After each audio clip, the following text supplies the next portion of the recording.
Richard Descoux, bonsoir. Bonsoir. Alors, vous présidez le Montpellier Athlétique Méditerranée. Vous êtes également directeur adjoint du CREPS, en charge de la formation, et l'ancien directeur technique national de la Fédération française d'athlétisme. Ça fait beaucoup de choses.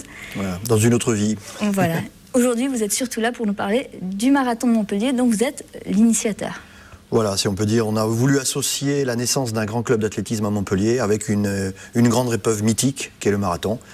Alors, c'est pas la toute première fois qu'il y a un marathon qui se court à Montpellier. Il y a déjà eu des expériences précédentes. Voilà, il y avait déjà eu des expériences, je crois, hein, d'après ce qu'on a pu rechercher en 1985 et 86, qui étaient des marathons qui partaient, arrivés du stade Philippides, mais qui étaient sur 2 tours.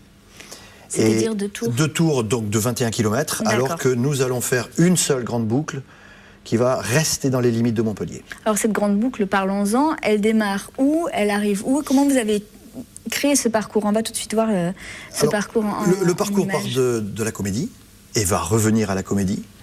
Et quelles donc c'est un parcours... bon, d'abord les contraintes, c'était bien sûr de rester dans les limites de Montpellier, d'éviter tout ce qui est grande bosse, hein, puisque Montpellier c'est bâti sur des collines, et ce qui nous a amené effectivement à faire un parcours avec un petit peu 3 pétales, hein, on voit sur le schéma, voilà, un petit peu. On traverse pratiquement tous les quartiers de Montpellier. Et on revient à chaque fois un petit peu vers le centre de Montpellier, ce qui va permettre aux spectateurs de pouvoir voir les sportifs passer plusieurs fois.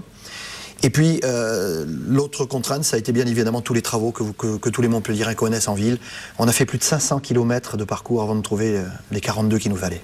Donc là, c'est bon, le parcours, vous le tenez. Voilà. Et là, vous êtes en pleine phase de préparatifs, de balisage. Voilà, on est dans la phase de logistique qui est énorme. Cet après-midi, des amis à moi sont allés accrocher des panneaux un petit peu partout en ville pour le kilométrage.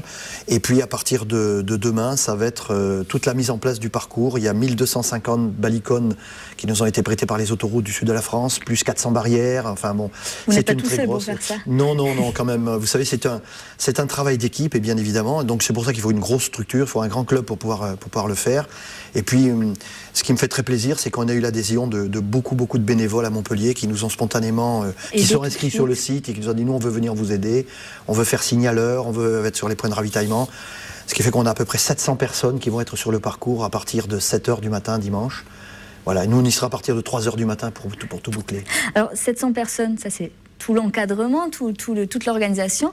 En termes d'inscription, vous en êtes où? Est-ce que vous êtes satisfait du nombre de participants? Là aussi, c'était un pari. Le pari, c'était d'inscrire le marathon de Montpellier dans les 10 meilleurs marathons de France. Je crois que le pari va être gagné, puisque ce soir, il y a encore des inscriptions qui sont sur les tables de ceux qui le font. Il y a plus de 1600 inscrits au marathon.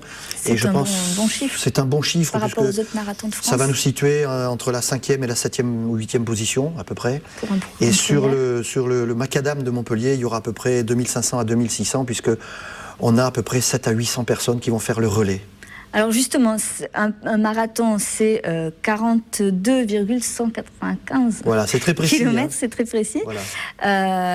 Pourquoi Alors c'est très précis parce qu'à un moment donné, lors des Jeux Olympiques de Londres, la reine d'Angleterre a exigé que le marathon parte du château de Windsor pour arriver sur le stade olympique. Donc, et la distance n'a pas bougé. 142 km 195. La distance n'a pas bougé, puisque vous savez que l'athlétisme, comme beaucoup d'autres sports, ont été marqués par les Anglais depuis très longtemps. Donc c'est une course très longue, ce n'est pas donné à tout le monde, il faut être vraiment un athlète.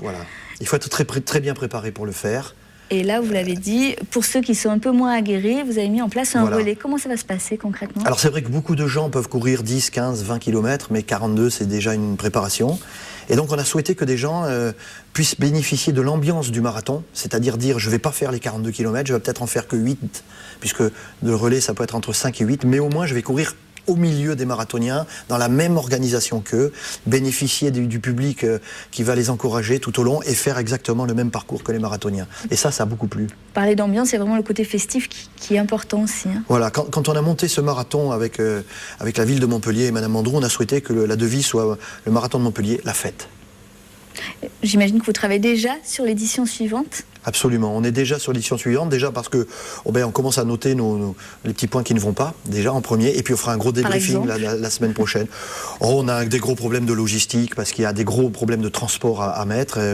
On a encore loué 4 camions cet après-midi, parce que sinon on n'allait pas y arriver. Ça, vous allez y travailler pour une nouvelle édition, à même parcours par contre. Je pense qu'il y aura le même parcours, à moins qu'il y ait des problèmes dans la vie, mais je pense qu'il y aura à peu près le même parcours, et les mêmes dates, c'est-à-dire à peu près vers la mi-octobre, l'année prochaine aussi. Vous attendez des participants de marque pour cette première édition, ou c'est vraiment...